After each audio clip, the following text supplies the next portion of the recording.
Auzu billahi mineşşeytanirracim. Bismillahirrahmanirrahim. Em nome de Deus, o clemente e o misericordioso. Bem-vindos a essa nossa primeira aula do nosso curso de férias de Filosofia Islâmica. Gostaria de dizer aqui, né, não saia do vídeo aí, né? Vocês vão ver que o vídeo ele vai demorar em torno aí de mais ou menos uma meia hora, 40 minutos. Vai ser um dos maiores vídeos que eu já fiz para esse canal. Vai ser o maior vídeo que eu fiz para este canal até este momento. Não tira daí, vocês vão gostar de conhecer um pouco da diferença entre os filósofos muçulmanos para os filósofos cristãos, para os filósofos ateus, um pouquinho das influências de cada um dessas filosofias umas sobre as outras. Vocês vão achar muita coisa interessante, vão conhecer aí um pouquinho de um mundo um pouco diferente para vocês, de uma cultura, de uma filosofia que vai ser diferente daquilo que você já estudou na escola. Então fiquem aí que vocês vão gostar, não corta o vídeo aí. Nós vamos neste curso, nesse mini curso de filosofia islâmica, estudar um básico, basicão mesmo, da filosofia dos principais autores do que pensavam os principais filósofos do mundo islâmico. Dentre esses estão os grandes conhecidos Averroes, Avicena, Al-Farabi, Al-Ghazali, Al-Kindi, entre tantos outros filósofos que vamos conhecer. E desde agora do nosso início, do nosso primeiro dia de curso aqui, da nossa primeira aula, aqui eu gostaria de indicar a vocês alguns livros sobre filosofia islâmica que nós temos traduzido para o português. São dois livros mais em especial, mas antes de citar esses livros, eu gostaria sempre de lembrar que os filósofos, as pessoas, os seres históricos são pessoas que estão ligadas ao seu tempo, né? Então, assim, esses dois filósofos que eu vou mostrar são duas pessoas que estão ligadas cada um à época que cada um existiu. O primeiro desses livros que eu gostaria de mostrar é um livro que foi traduzido para o português por uma editora muçulmana xiita. Vocês vão aí me dizer, vocês que são sunitas, talvez vocês me digam assim, mas Rafael, os xiitas isso, os xiitas aquilo. Bom, quem quer ter o conhecimento de determinadas coisas, eles não vão se preocupar tanto com a fonte, ainda mais se essa fonte vem de dentro do mundo islâmico, o que é melhor ainda. Então nós temos aqui um livro que foi traduzido pela Ressala, né, que é aí a principal editora de livros xiitas do Brasil. Eles traduziram o livro A Filosofia Transcendente, do Mullah Sadra, né, que é um livro do Sayyid Muhammad Khamenei, que é necessariamente filho do atual líder do Irã. E ele descreve necessariamente sobre como o Mullah Sadra ele via a filosofia de sua época, como ele descrevia essa filosofia de sua época. Mullah Sadra, para aqueles que não sabem, nós vamos estudar depois um pouquinho mais sobre ele, é um filósofo que viveu dentro do Império Safávida no Irã, que é, na verdade, o primeiro momento em que os persas eles têm uma dinastia totalmente xiita. Então, não é o primeiro governo muçulmano xiita que se tem na face da terra, mas é o primeiro que tem grande poder. E o Mullah Sadr ele vive dentro desta sociedade e ele acaba desenvolvendo um tipo de filosofia um pouco diferente da dos outros. Depois nós vamos ver isso nas nossas aulas futuras aí, quando formos falar um pouquinho sobre a filosofia moderna. Nós vamos começar aí pouquinho sobre as tradições da época medieval, que é quando a religião islâmica ela começa a dar os seus primeiros passos. E por último também, depois quando formos falar de filosofia contemporânea, vamos citar um pouquinho de outro sábio, de outro filósofo xiita, que é o Muhammad Baqir al-Sadr. Ele escreveu um livro muito bom que foi traduzido para o português. Esse daqui é um livro que todos os filósofos eles devem ter de cabeceira, né, que querem compreender um pouco da filosofia do Islã, que é o livro Nossa Filosofia, do Muhammad Baqir al-Sadr, como eu já citei, né, como o nome do livro. Ele está lá também, né, na editora Ressala, para quem quiser comprar. O Muhammad Baqir al-Sadr, ele é um dos filósofos contemporâneos que ele vai viver mais ou menos ali até o final da década de 80 e ele vai, né, necessariamente, ele vai fazer grandes críticas ao materialismo histórico, ao materialismo dialético que foi criado por Karl Marx, né, já que é um momento em que a União Soviética queria se expandir, e ele queria expandir as suas doutrinas, as suas colocações, e uma dessas colocações é o materialismo dialético do Karl Marx, e que essas colocações, e o Muhammad Baqir al-Sadr, dentro de uma perspectiva islâmica, ele vai fazer uma crítica a esse materialismo do, da União Soviética, do marxismo em geral, e vai colocar esta crítica, né, dentro desse livro. Esse livro, então, assim, é algo que todo e qualquer pessoa que quer conhecer a filosofia islâmica tem que ler esse livro, mesmo ele sendo de um autor xiita, é algo imprescindível para se entender essa filosofia. Bom, vamos começar nosso curso aí então do início. Primeira coisa que nós temos que entender para compreendermos a filosofia islâmica é o ambiente em que a religião islâmica surge aí, né, que ela dá início, não que ela surge, que ela se inicia no século VI. Algumas questões que são colocadas hoje nos livros didáticos, elas estão um pouco erradas. Eu vou citar algumas delas. Por exemplo, a primeira coisa que é citada é que as tribos árabes, em geral, elas eram todas politeístas, e isso, na verdade, isso não é verdade. A maioria das tribos eram sim politeístas, mas muitas delas não eram politeístas de adorar vários deuses, mas sim de que cada pessoa tinha o seu deus. A tribo em geral ela acreditava em vários deuses, mas eles acreditavam que existia um deus superior a todos esses deuses, e esse deus normalmente ele não tinha nome. Se você nota, isso é bem parecido com o platonismo do início do cristianismo, mas isso vai tomar depois outras formas, se vocês vão notar isso de outras formas quando a gente for avançando um pouquinho mais no tempo. Mas você vai notar que várias tribos elas eram constituídas dessas formas. E existiam tribos árabes que elas eram judias, né? Como, por exemplo, quando você tem, já na época da vida do profeta Muhammad, quando ele batalha na batalha de Khaybar, né, que era uma cidade que tinha próximo a Medina. Naquele local viviam vários e vários judeus árabes. E então, assim, tinha várias tribos que eram judias. Muitas dessas tribos continuaram até os dias de hoje. Hoje em dia, o Iêmen é um dos países árabes com o maior número de judeus árabes. Mas voltando à nossa história, então, assim, você tinha tribos árabes que eram politeístas, você tinha tribos árabes que eram politeístas, mas adoravam um único Deus, e você tinha tribos árabes que eram não que eram cristãs, né? Principalmente o nestorianismo e o arianismo eram crenças cristãs muito difundidas na Arábia, né? Muitas pessoas não sabem, mas é porque não lembram que o Império Bizantino estava um pouco acima ali da região da Arábia, na época que o profeta Muhammad nasceu. Então, assim, o Império Bizantino dominava várias partes ali da Arábia, principalmente Damasco, aquela região ali, Jerusalém, tudo, que ali tinha muitos árabes, e esses árabes eles eram cristãos.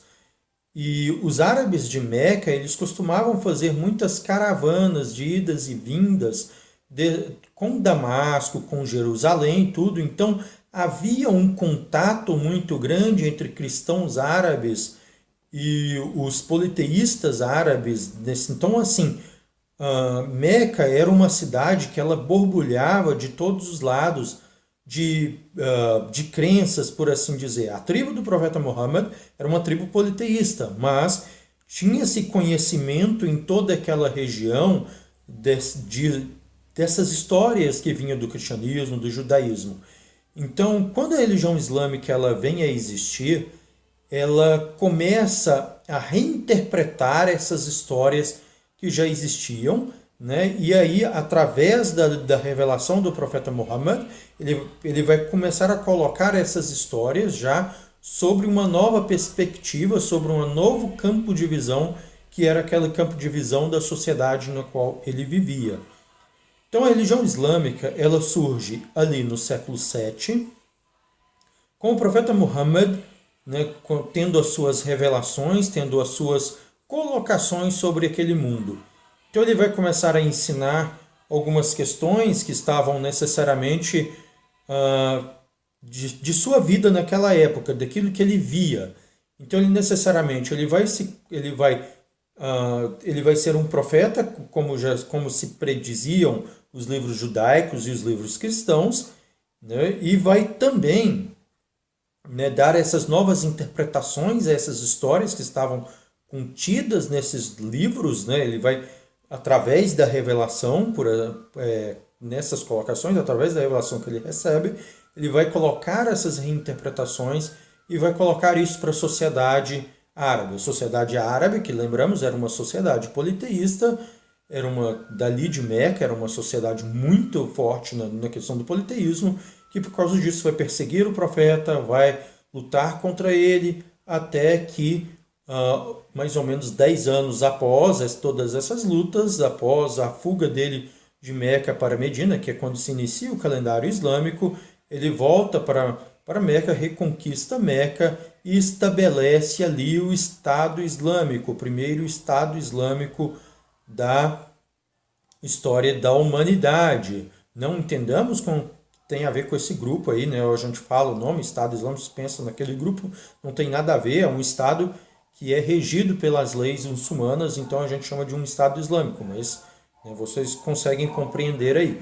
Então daí, notamos necessariamente que se constitui ali esse Estado Islâmico e o profeta Muhammad ele acaba morrendo mais ou menos aí uns 2 anos após a reconquista de Meca, e assume no seu lugar aí os chamados 4 califas Rashidun, ou seja, os 4 sucessores do profeta Muhammad, que foram seus companheiros, né, que os nomes são Abu Bakr é o primeiro, Omar é o segundo. Omar é um dos grandes conquistadores do Islã, né? Ele faz os muçulmanos chegarem até o Irã, né?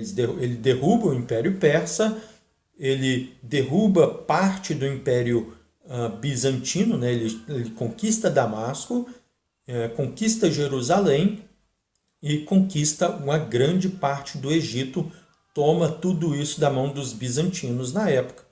Um dos grandes conquistadores do mundo islâmico. Depois vem Usman. Usman ele tem um período de evolução do Islã, mas logo para, mais ou menos aí alguns anos depois ele para com que aí os muçulmanos entram num período de guerra civil. E depois vem Ali, que fica aí em 4 anos, e ele acaba sendo assassinado ainda decorrente dessa época dessa guerra civil. Depois nós temos o filho dele, que governa uma parte do mundo árabe, e um outro governador que vai dar início ao Califado Umíyada, que é Muawiyah, que ele vai dominar outra parte do mundo árabe. Então, e depois Muawiyah ele acaba derrotando esse filho de Ali e acaba dominando todo o Império Muçulmano. Algumas questões aqui nós temos que entender para ficar um pouco claro.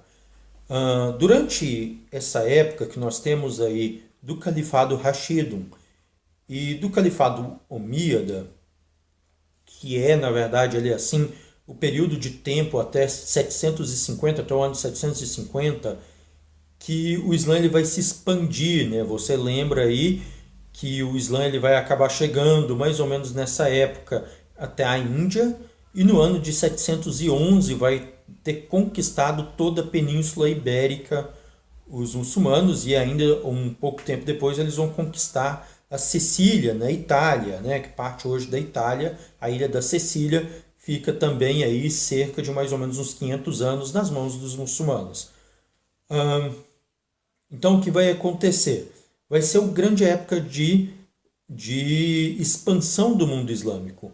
Mas nós vamos compreender aqui, temos que entender aqui que nessa época de expansão do mundo islâmico, como que se dava a questão das crenças dos muçulmanos, como eles passavam isso, assim, Então, assim, até o ano 750, mais ou menos, que é aí durante o Califado Rashido e o Califado o Califado Omíada, os companheiros do profeta ainda estavam vivos, eles ainda, grande parte deles ainda estavam vivos, não todos, eles foram morrendo aos poucos, mas muitos deles ainda estavam vivos. E daí, então, quando as pessoas queriam saber alguma coisa da religião, eles iam lá e perguntavam a esses companheiros do profeta: olha, o que o profeta fez, o que ele falou, como eu devo fazer isso de acordo com o que o profeta fazia e tudo. Só que isso, nós sempre temos que lembrar que isso é história oral. Né? Com o tempo, muita coisa vai se perdendo ou muita coisa vai sendo acrescentada, vai aumentando. Então, uma história que falava em A, B, C, né, depois de uns 50 anos virava A, B, C, D ou A, B, D. Né? Então, assim, dá para se notar que muitas dessas histórias vão se tornando um pouco adulteradas. Então, para tentar solucionar isto, algumas pessoas, alguns califas, eles vão tentar construir locais, bibliotecas, para que as pessoas conseguissem ir lá e consultar os livros islâmicos, o Alcorão e etc., para se entender a religião islâmica. Né? Então, assim, um dos primeiras pessoas que vai fazer isso vai ser o próprio califa Muawiyah, o primeiro califa aí do califado Omíada, que vai construir em Damasco a primeira Beit al-Hikma. Beit al-Hikma é a palavra árabe para casa de sabedoria. Essa ainda não é aquela Beit al-Hikma do califado Abbásida, que nós vamos falar depois. A Beit al-Hikma do califado Abbásida ela é construída nos séculos 9. Essa é construída ainda no século 8.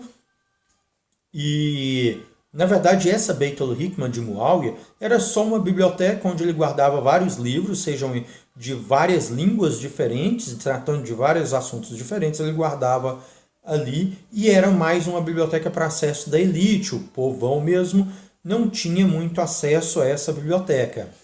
Bom, o que vai acontecer então? A partir desse momento, os muçulmanos, eles, então assim, os companheiros eles começam a morrer, os filhos dos companheiros começam a morrer, e aí eles vão ter que achar uma forma eles vão começar a pensar em outras formas de interpretação da religião islâmica. Eles precisam de ter uma forma de interpretação, de buscar essas formas. Então eles começam a buscar uma outra pessoa que ainda entendia, mas mais para conseguir esse feito de se interpretar a religião islâmica de uma melhor forma possível. Né? Um califa abássida, agora sim, né, chamado Al-Mamun, no século IX, ele vai construir um lugar ali, depois da construção da cidade de Bagdá, ele vai construir um lugar ali em Bagdá, ele vai construir um lugar chamado Beit al-Hikma, agora essa do califado abássida, né? A partir do ano 750 começa o califado abássida, que é o califado que mais período fica dentro do islamismo, que ele vai até 1258, quando é destruído o califado abássida pelo Império Mongol. Na verdade, os califas abássidas se mudam para o Cairo, mas eles passam a ter uma função apenas cerimonial até ainda mais ou menos até a metade do século XIV. Mas bem, então assim, esse califa Al-Mamun, que era um califa abássida, ele, se eu não me engano, ele é neto do cara que fundou a cidade de Bagdá, Al-Mansur. Então ele vai necessariamente, esse Al-Mamun, ele vai construir essa Beit al-Hikma e agora ele vai fazer diferente. Ele não apenas vai juntar os livros de outras línguas e tudo, como ele vai pedir para que as pessoas que estudavam naquele local, naquela biblioteca, comecem a traduzir aquelas obras para o árabe. Então eles vão pegar obras de Platão e vão traduzir para o árabe, obras de Sócrates vão traduzir para o árabe, Aristóteles, obras que tinham a ver com metafísica, entre outras coisas. E vão traduzir isto para o árabe para poder um melhor entendimento aí. E estas obras de filosofia grega, elas vão acabar influenciando o islamismo muito. Nós vamos entender agora o porquê disto. Bom, vai existir aí no século IX, vai existir um homem chamado Abu Yusuf al-Kindi. Al-Kindi, ele é conhecido como o pai da filosofia dos árabes. Por quê? Porque Al-Kindi, ele vai viver praticamente dentro da Beit al-Hikmah, né? Quando ele nasce, a Beit al-Hikmah ainda não tinha sido fundada, mas pouco tempo depois ela já é fundada, e ele vai para dentro dessa Beit al-Hikmah e vai começar a traduzir livros da filosofia grega para o árabe. E ele vai começar a pegar esta filosofia grega e aplicar à religião islâmica. Ele vai começar a querer, digamos assim, ele vai começar a querer pegar essa filosofia grega para usá-la para interpretar a religião islâmica, para usá-la para interpretar o Alcorão. Nisso vai surgir assim, na verdade já existia, mas vai se dar grande ênfase a algo dentro da religião islâmica que a gente chama de kalam. Kalam, na verdade, é a palavra árabe para palavra, mas aqui ela vai ser usada como sendo uma forma de se interpretar o Alcorão. Necessariamente, o kalam é algo do tipo assim, para ser bem rústico mesmo no que eu vou dizer, eles pegavam o Alcorão, lia lá alguma determinada passagem do Alcorão e diziam mais ou menos da seguinte, ele pegava aquilo e dizia, aqui Deus quis dizer que, né? É, digamos assim, uma espécie de suposição sobre algo que Deus está falando ali. Então, assim, isso é algo que vai bater muito na tecla, que vai vir depois outras pessoas e vão dizer que necessariamente isso é algo errado de se fazer, porque o Alcorão ele deve ser interpretado como ele está sendo dito, ele se auto-interpreta, etc. Mas isso vai vir um pouco mais para frente, já já a gente fala sobre isso. Então, Al-Kindi, Abu Yusuf al-Kindi, ele também era um cientista, um tradutor, né? Ele vai ter vários tratados sobre ciência e ele vai fazer, então ele faz isso, né? Ele faz essa primeira ideia de compatibilidade entre a filosofia e a teologia. Nós devemos lembrar que durante toda a Idade Média, moderna e contemporânea, para o islamismo, para os filósofos muçulmanos, a filosofia ela não se desapega da teologia, da matemática, da medicina, ela não se desapega a isso. A pessoa que diz uma coisa dessa, ela não entende. Então, assim, tudo está interligado, é um grande círculo. A filosofia islâmica, ela não se desapega a essas outras colocações. Então, basicamente, o que vamos entender? Então, depois disto, ele vai colocar uma questão que vai bater muito nos muçulmanos, uma questão que vai fazer com que surja um novo tipo de escola islâmica. Al-Kindi ele vai dizer que a razão, né, a questão, uma coisa bem grega, por assim dizer, que a razão ela está acima da revelação do profeta Muhammad. Então, assim, acima da revelação de Deus. Então, a razão ela está sobre a revelação. A razão precede a revelação. Isso é algo que vai fazer com que surja um novo tipo de escola islâmica que vai ser muito apegada à filosofia, aos conceitos metafísicos da filosofia, que vai ser a escola Mutazilia. A escola Mutazilia começa ali, naquele momento, dentro da Beit al-Hikmah, e logo os califas, né, Al-Mamun e os sucessores deles vão se apegar a esta filosofia, vão se tornar membros dessa escola e vão começar a perseguir aqueles que não concordavam com essas colocações. Eles vão começar a fazer a famosa Mirna. Mirna é uma perseguição às pessoas que não concordavam com isso, né? Entre eles, um grande sábio conhecido dos muçulmanos, que é o Imam Ahmed ibn Hanbal. Ibn Hanbal ele é perseguido pela Mirna, que começa com o califa Al-Mamun. Então, já já a gente volta a falar sobre Ibn Hanbal. Então, assim, Al-Kindi ele ainda estudava astronomia, ele conhecia os planetas Mercúrio, Vênus, Terra, Marte e Júpiter, e as luas e alguns outros astros. Ele conhecia já isto em pleno século IX.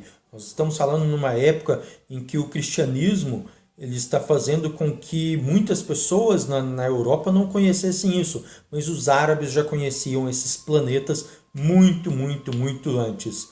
Bom, mas voltando a algumas questões, então ele era um astrônomo, conhecia isso e passava isso para as pessoas. Bom, e Al-Kindi ele ainda pregava também que a metafísica é a mesma coisa que o conhecimento divino, a questão da natureza e tudo é a mesma coisa que está intrinsecamente ligada ao conhecimento divino. Al-Kindi, os escritos de Al-Kindi, ele influencia outros filósofos que vêm depois, né, como Al-Farabi, Avicena, entre outros, ele vai influenciar todos esses filósofos.